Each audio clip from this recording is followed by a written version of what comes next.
জীবন থেকে 2টা বছর নষ্ট করে দিছেন। আমি কখনো আপনার জন্য শান্তিতে ক্লাস করতে পারিনি, ক্লাস থেকে বের করে নিয়ে আসছেন। আমি কখনো ফ্রেন্ডদের সাথে ঠিকভাবে আড্ডা দিতে পারিনি, সেখান থেকেও নিয়ে আসছেন। ইম্পর্টেন্ট কথা বলবেন, তাই না?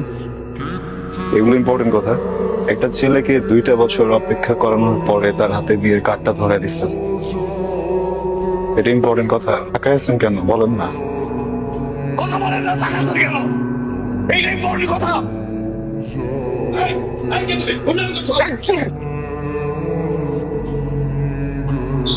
সরি সরি সরি আঙ্কেল, এখানে কোনো সিনক্রেট করতে আসি নাই। উনি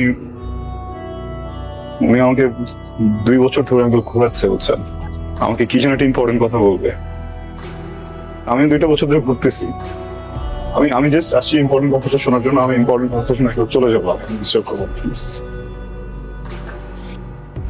আপনি কি চান এখানে একটা সিনক্রেট হোক?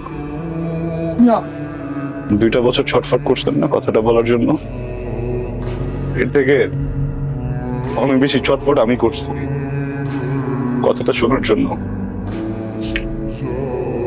আচ্ছা একটু বলেন প্লিজ, আমি শুনে এখান থেকে চলে যাবো, আমি কোনো সিনক্রেট করবো না।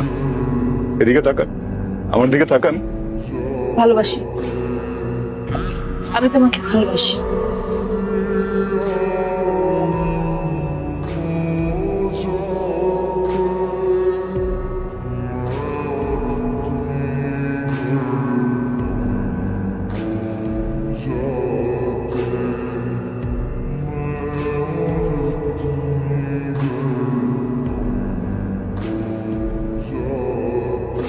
ইম্পর্টেন্ট কথা শুনলা তো না, যেটা শুনতে আসছিল? ইম্পর্টেন্ট কথা শুনলা, বুঝলা, এখন চলে যাইতেছো? কারণ আমি কিছু বলতে আসিনি, শুনতে আসছিলাম। শুনে ফেলছি, এখন ধর কোনো কাজ নেই। কি হবে?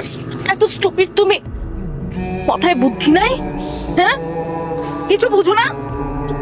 এতগুলা মানুষের সামনে আমার ফ্যামিলি, বরপক্ষের লোকজন সবাই শুনছে আমি কি বলছি, সবাই শুনছে।